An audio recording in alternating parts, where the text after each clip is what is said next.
Zdravím všetkých, Jozef, power-sport.sk, portál a e-shop hlavne. A dnes by som chcel urobiť malú recenziu na dva produkty. Videl som nedávno recenziu na trhačky a zhodnotil by som ju ako totálna katastrofa. Neviem, ako niekto mohol z toho čerpať akékoľvek informácie, mne sa to zdalo totálne otrasné. Osoba, ktorá robila recenziu, sa absolútne nevedela vyjadrovať. Čiže pokúsim sa urobiť malú recenziu ja na trhačky z môjho e-shopu. Našťastie nerecenzoval moje trhačky, takže všetko je v poriadku, všetci sú zachránení. Budem konkrétne hovoriť o trhačkách Black Mamba.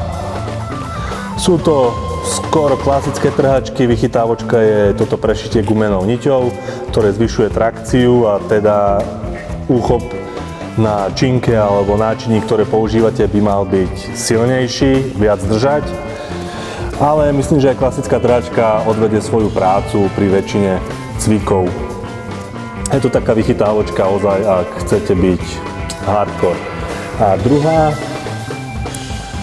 druhá trhačka, o ktorej by som niečo povedal, sú Mamba 8, pretože je to takáto fešná osmičvočka. Ale k tomu sa dostanem neskôr. Začal by som s Black Mamba trhačkami. Je to v podstate klasická trhačka. Tu na jednej strane je slučka, cez ktorú sa prevlečie druhý koniec. Pri týchto trhačkách to treba spraviť tak, aby bolo toto pogumovanie alebo prešitie gumenou niťou znútra a logo zvonku. Prevlečiete, cez slučku vznikne ďalšia slučka, do ktorej patrí samozrejme ruka. Dám si to radšej na pravú, vzhľadom na to, že som pravák. Paráda. Takže takto nejak by to malo vyzerať na ruke. Keď si to navlečiete, malo by to smerovať ako keby smerom od ruky. Gumené prešitie smeruje smerom k dlani. A je jedno, či používate nadhmat, napríklad pri mŕtvych ťahoch asi nadhmat alebo striedavý úchop, ale pri takých príťahoch veľkej činky v predklone alebo pri zhyboch je alternatíva nadhmat podhmat, ale s trhačkami je to jedno, vždycky sa budú namotávať rovnakým spôsobom, takže pri nadhmate alebo pri podhmate vždycky točíte trhačku smerom do dlane. Ja preferujem dve otočky. Prvá a druhá otočka asi o pol šírky trhačky do strany. Takto nejak. Chytím. Už teraz je to pomerne pevne, ale ešte aby som to úplne maximalizoval, mierne potočím činkou. A teraz som tak nalepený na tej činke, že by som mohol ísť ťahať svoju maximálku na mŕtvych ťahoch a ucho by bolo to posledné, o čo by som sa obával, že povolí. Asi povolí všetko ostatné pred uchopom. Výhoda klasickej trhačky je taká, že ak by som sa aj pri tej maximálke na mŕtvych ťahoch necítil dobre a cítil, že ide to do kytek, jediné čo musím spraviť je otvoriť dlaň a váha mi vypadne z rúk. Ja som teoreticky zachránený a môžem trénovať opäť zajtra. Ešte nejaký malý detail, ktorý by som rád dodal. Ja preferujem mať tú trhačku utiahnutú čo najviac okolo ruky, aby som cítil, aby to bolo povedzme, že maximálne pevné, ale niekto to má rád trošku uvoľnenejšie. Trhačka bude plniť stále svoj účel, záleží na tom, ako sa namotá na týč alebo na nárade, ktoré budete vo svojom tréningu používať. Jo, asi toľko to by som povedal ku klasickým trhačkám. Tam nie je nejak viac čo dodať.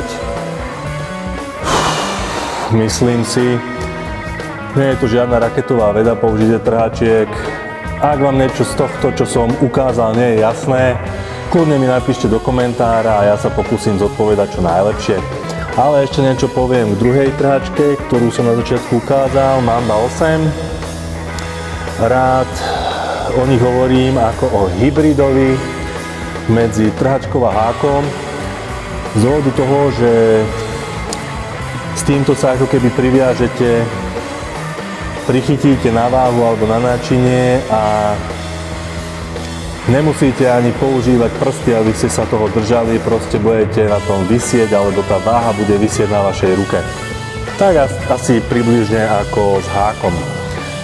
Čiže ruku prevlečiem cez jednu slučku. Tu nás sa nedá nejak uťahovať ani nič podobné, proste je slučka, cez ktorú dáte ruku.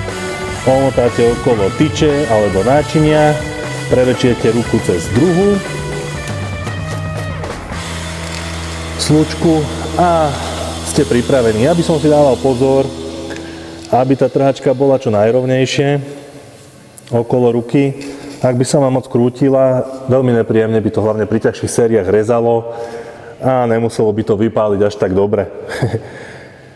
Asi toľko. Ja osobne ich nepoužívam na mŕtve ťahy, radšej používam Black Mamby. Vzhľadom aj na to, ako ich treba si priväzovať, ako ste videli, vždy musíte použiť aj druhú ruku. Čiže ak by som chcel, tak by som použiť aj druhú trhačku, tak by som si musel ešte s touto už priviazanou rukou takýmto spôsobom pomôcť a až teraz by som mohol ťahať. Ak by došlo k problémom pri mŕtvom ťahu, váhu by som nemohol len tak pustiť, musel by som ísť dole aj s váhou a ruky si pekne takto odmotať. Samozrejme, ak je treba, dajú sa použiť aj ako klasická trhačka, čiže takto pekne omotáte. Môžete skúsiť ťahať.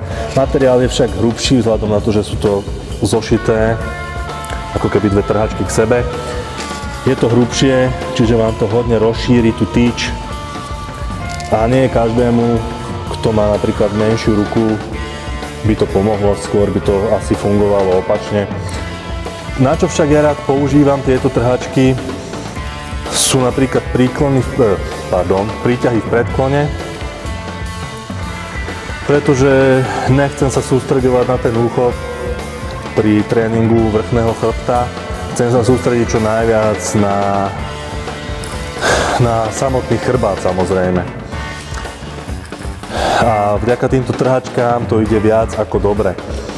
Okrem príťahu v predklone preferujem tieto trhačky na zhyby so záťažou, výborná vec.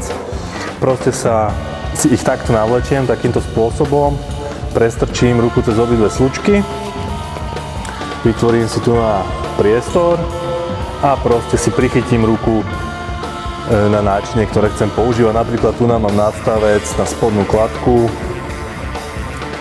Jednoducho prevlečiem jednu ruku, prevlečiem druhú ruku. Vidíte, nepotrebujem na to obidve ruky, len prevlečiem a som pripravený na sériu. Ako som spomínal, nenormálna výhoda. Nemusíte sa vôbec sústredovať na ten úchop. Sústredíte sa maximálne na kontrakcie chrbta a čo najlepšie precvičenie danej partie. To je veľká výhoda týchto trhačiek. Ja používam teda v tréningu oboje veľmi rád. Na začiatku, ako hovorím, tréning chrbta pre mňa neexistuje bez mŕtvych ťahov. Čiže začínam z Black Mamba po väčšine, snažím sa ich čo najdlhšie nad hmatom mŕtve ťahy. Až nejaký mesiac ako trojbojár, až nejaký mesiac pred súťažou dávam trhačky preč a začnem používať stredavý úchop, aby som teda zrazu na súťaži nezistil, že neudržím v rukách váhu, ktorú chcem dať. Ale zatiaľ, poklopme si po niečom tvrdom, sa to nestalo. Asi toľko by som dodal. Ešte možno prečo používam trhačky na tréning vrchného chrbta. Určite sa nájde kopa ľudí, ktorí povedia, že som není hardcore, keď používam trhačky na tréningu, že by mi malo stačiť magnézium. Magnézium samozrejme tiež používam, keď je na to priestor, ale pre mňa osobne majú trhačky svoje miesto. Ak chcem cvičiť vrchný chrbát, hornú časť chrbta, prečo nie? Prečo by som ich nepoužil? Vzhľadom na to, že mám veľmi často problémy so šlachami v rukách, ktoré sa mi zapalujú, práve preto, že hodne stláčam všetky držiaky aj pri zhyboch a tým pádom si presilujem predlaktia, kde sa mi zapalujú neustále šlachy a vďaka trhačkám som ako keby odprostený od tohto problému. A to je asi všetko, čo by som chcel povedať k trhačkám. Myslím aj tak, že som toho nakecal viac než dosť. Asi viac než bolo treba. Ak sa ti moje video páčilo, daj mi prosím ťa like, veľmi budem rád. Prihlás sa na odber, prípadne ak myslíš, že sú v tom dobré informácie, nazdieľaj ho. Za všetko ti budem vďačný a bude to pre mňa motivácia točiť aj naďalej videá. Ďakujem všetkým za pozornosť, kto vydržal až do tohto bodu a budem sa tešiť opäť niekedy na budúce. Čau.